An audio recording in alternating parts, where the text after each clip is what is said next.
अस्सलाम वालेकुम स्टूडेंट्स। आज का जो टॉपिक है वो चैप्टर नंबर 6 से बर्नौली इक्वेशन है। चैप्टर नंबर 6 का हाफ से ज़्यादा तकरीबन जो है वो जो टॉपिक हैं वो बर्नौली इक्वेशन कवर करती है। इसकी एप्लीकेशन भी बहुत इंपॉर्टेंट है। ये एक इम्पोर्टेंट लॉन्ग क्वेश्चन भी है।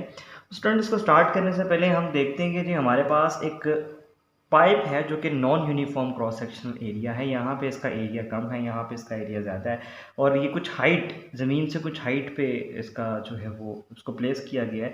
अगर आप इसमें से प्रेशर डिफरेंस निकालना चाहें तो आप यूजुअली ये वाला रिलेशन यूज़ करते हैं, रो जी H2 माइनस H1।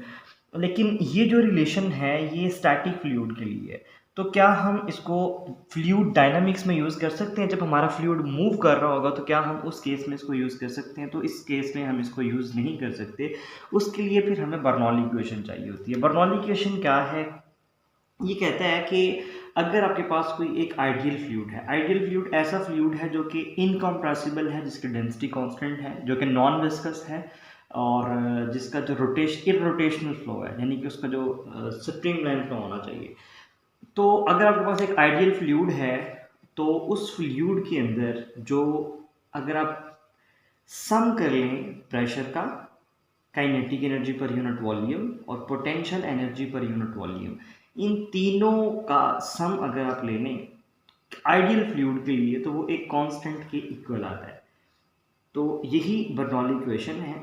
अब कब हम बर्नौली इक्वेशन लगा सकते हैं? कुछ हमारे पास कंडीशंस हैं जब हम बर्नौली इक्वेशन जो है वो यूज़ करेंगे। तो हमें ये कुछ पैरामीटर्स हैं, इनको फॉलो करना पड़ेगा। सबसे पहले जी, बर्नौली इक्वेशन जी आइडियल फ्लूइड के लिए लगती है। आइडियल फ्लूइड होना चाहिए, यानी कि उसका जो फ्लो है वो स्ट्रीम लाइन होना चाहिए। नंबर 2 जी, फ्लूइड डायनामिक्स के लिए, इसका मतलब है जी हम स्टैटिक फ्लूइड के लिए भी जो हमने ये वाली इक्वेशन पढ़ी थी, यहाँ पे हम ये जो फ्लूइड डायनामिक्स वाली बात है, अगर फ्लूइड मूव कर रहा है तो ये वाली इक्वेशन नहीं लगा सकते। इस केस में हम फिर बर्नौली इक्वेशन यूज़ करेंगे। हाँ, आप बर्नौली इक्वेशन को यूज़ करके ये वाला रिजल्ट, यानी कि स्टैटिक फ्लूइड वाला रिजल्ट निकाल सकते हैं। ये हम at the end of the topic lecture देखेंगे भी। अच्छा जी, तीसरी बात, ये जो आपके पास ये जो तीन पैरामीटर्स आ रहे हैं, ये प्रेशर, ये potential energy per unit volume, ये kinetic energy per unit volume, ये बेसिकली जो फ्लोइंग फ्लूइड है, ये जो फ्लूइड जो फ्लो कर रहा है, जो कि आइडियल फ्लूइड है, उसकी टोटल एनर्जी बना रहे होते हैं। यानी कि प्रेशर पर यूनिट वॉल्यूम और potential energy per unit volume, kinetic energy per unit volume मिल के ये टोटल एनर्जी ऑफ फ्लूइड बना रहे होते हैं। टोटल एनर्जी ऑफ फ्लूइड बना रहे होते हैं। अच्छा जी, तीसरी बात जी, फिर अगर ये एनर्जी बना रहे हैं तो इट मीन्स के इट शुड कंजर्व। तो ये कंजर्व करता है जी किसको? Law of conservation of energy को, यानी कि ये based on conservation of energy. तीसरी बात जी, ये जो बर्नौली इक्वेशन है ये रिलेट किसको करती है? ये प्रेशर को रिलेट करती है जी फ्लूइड स्पीड के साथ और उसकी हाइट के साथ। तो अब हम इसकी डेरिवेशन देखते हैं। इसके बाद जो डेरिवेशन की तरफ आते हैं, हमारे पास ये एक नॉन यूनिफॉर्म पाइप है जिसको हमने डिफरेंट हाइट पे प्लेस किया हुआ है। यहाँ पे जो इसका क्रॉस सेक्शनल एरिया है वो ज़्यादा है, यहाँ पे इसका क्रॉस सेक्शनल एरिया जो है वो कम है। तो यहाँ पे जो प्रेशर है P1 है, एरिया A1 है। ये जो फ्लूइड यहाँ से एंटर हुआ है जिसका मास डेल्टा M है, जो कि मूव कर रहा है विद वेलोसिटी v के साथ, वो पहले इस पॉइंट पे था, इस पॉइंट पे था। अब वो कुछ टाइम डेल्टा टी के बाद उसने ये डिस्टेंस ट्रैवल किया डेल्टा x1, यानी कि वो यहाँ से इस पॉइंट पे आ गया। अब चूंकि ये फ्लूइड जो है वो मूव कर रहा है, जितना फ्लूइड यहाँ से मूव करेगा डेल्टा m, उतना ही फ्लूइड यहाँ पे जाएगा डेल्टा m2।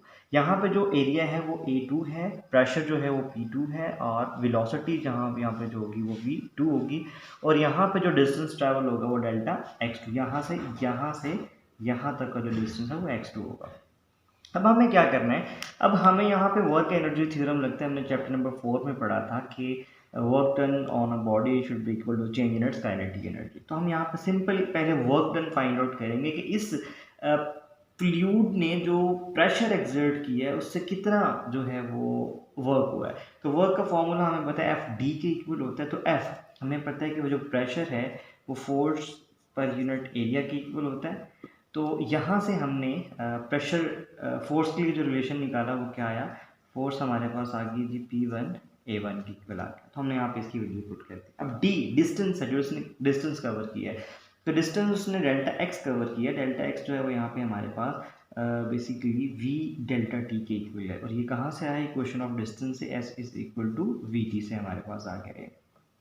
इसके बाद अब ये तो हमने वर्क डन कैलकुलेट कर लिया इस अपर एंड वाली साइड पे। इस लोअर एंड वाली साइड पे क्या होगा, बेसिकली ये फ्लूइड आगे की तरफ जा रहा है। जब ये फ्लूइड आगे की तरफ जा रहा होगा तो इसके आगे जो फ्लूइड होगा, यानी कि यहाँ पे ये जो फ्लूइड है ये पीछे की तरफ फोर्स एक्सर्ट करेगा। पीछे की तरफ फोर्स क्यों एक्सर्ट करेगा, क्योंकि ये इसका कुछ इनर्शिया है और ये अपनी जगह से हिलना नहीं चाह रहा, तो ये इस पे पीछे की तरफ फोर्स लगाएगा। जबकि यहाँ से जो फोर्स फ्लूइड आएगा वो इसका जो फोर्स लगाएगा वो आगे की तरफ लगाएगा। तो इन दोनों की जो इस केस में जो हमारे पास जो वर्क डन होगा वो नेगेटिव होगा। क्यों, क्योंकि इस केस में जो फोर्स लग रही है वो इस डायरेक्शन में है और जो डिस्प्लेसमेंट कवर हो रहा है वो इस डायरेक्शन में है। फोर्स इस डायरेक्शन में है और डिस्प्लेसमेंट इस डायरेक्शन में है।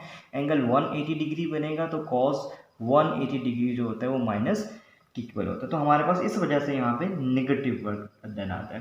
तो यहाँ पे हमने माइनस एफ डी लिख लिया। एफ अगेन प्रेशर जो फोर्स लगा रही थी, तो हमने यहाँ पे चूँकि एंड P2 है प्रेशर यहाँ पे, तो माइनस P2 A2 और जो डिस्टेंस कवर हुआ है V2 डेल्टा टी हमने लिख लिया। हमने दोनों एंड, अपर एंड पे भी और लोअर एंड पे भी वर्क डन जो है वो फाइंड आउट कर लिया।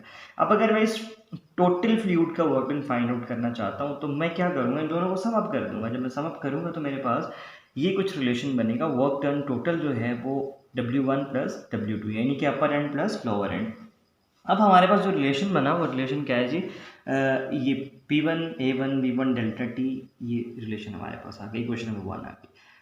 अब चूंकि यहाँ पे हमारे पास वर्क डन सेकंड वाला वर्क डन जो है वो नेगेटिव था, तो ये साइन भी दरम्यान में नेगेटिव आ गया। अब हमने इक्वेशन ऑफ कॉन्टिन्यूटी से पढ़ा था कि जी A1 V1 A2 is equal to A2 V2, तो हम यहाँ पे इसको रिप्लेस कर सकते हैं कुछ इस तरह से। और हमने पढ़ा था कि जो वॉल्यूम होता है वो होता है एरिया इंटू लेंथ की इक्वल होता है। तो ये तो हमारे पास एरिया आ गया और ये आ गई हमारे पास लेंथ या डिस्टेंस कवर्ड।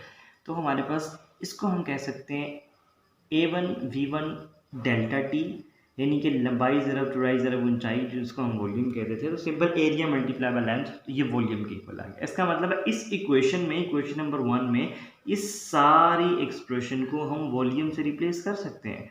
तो हमने क्या किया, इस एक्सप्रेशन की जगह पे इस इक्वेशन नंबर 1 में v लिख दिया। तो हमारे पास क्या बन गया, P1 into volume minus P2 into volume. तो हमने यहाँ से प्रेशर डिफरेंस निकाल लिया और ये वॉल्यूम ऐसे ही आकर हमें पता है कि जो वॉल्यूम जो होता है वो mass density is equal to mass पर यूनिट वॉल्यूम की इक्वल होता है। तो यहाँ से हमने वॉल्यूम निकाल लिया।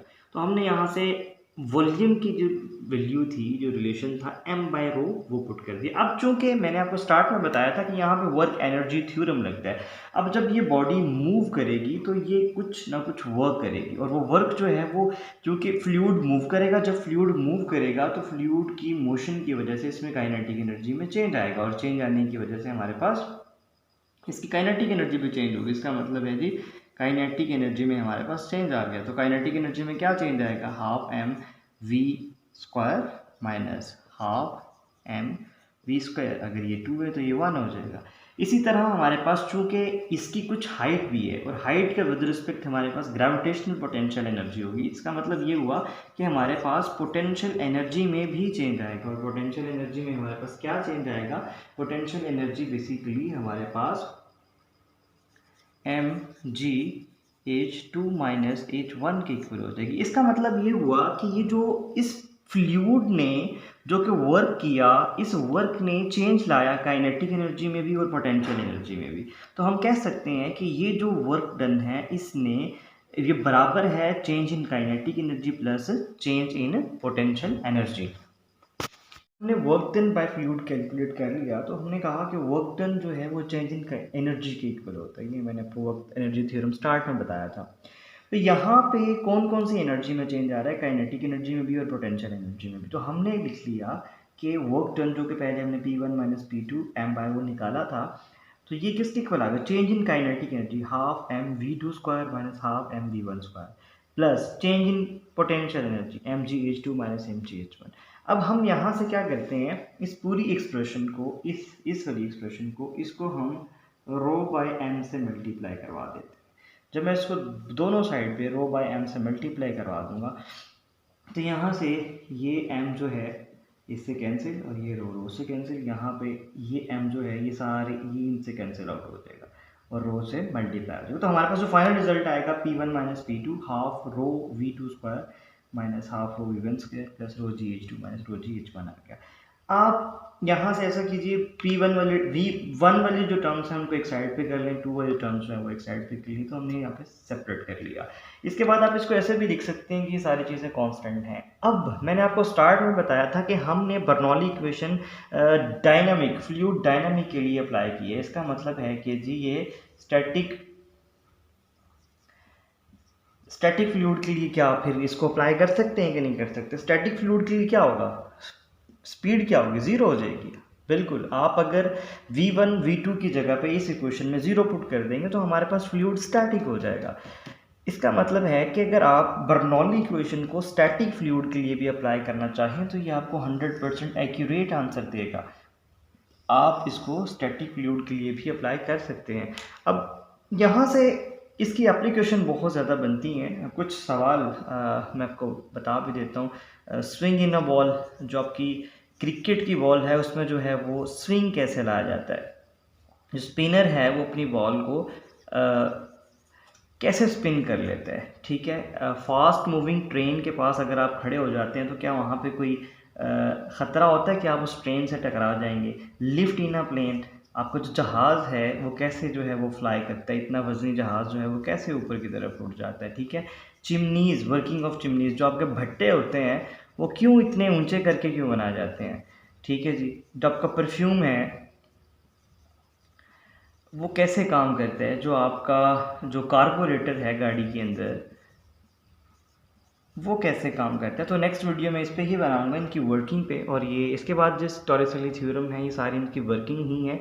तो उसके लिए आपने याद रखना है जी, आप देखें यहाँ पे एक रिलेशन जो बनता है वो ये बनता है जी, अगर आपकी हाइट जो है वो सेम रहे, हाइट सेम रहे तो आपका रिलेशन बन रहा है प्रेशर और वेलोसिटी के दरमियान। मींस कि अगर आपका प्रेशर जो है वो बढ़ रहा है तो स्पीड क्या हो जाएगी, कम हो जाएगी। तो यही बर्नौली इक्वेशन की स्टेटमेंट दूसरी बनती है कि where pressure is low speed is high. जहाँ पे प्रेशर आपका ज़्यादा हो जाएगा वहाँ पे स्पीड क्या हो जाएगी, कम हो जाएगी।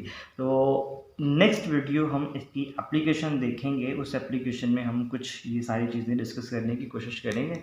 So this is all about Bernoulli equation. अपना ख्याल रखिएगा, अपने इस चैनल का भी। अल्लाह हाफ़िज़।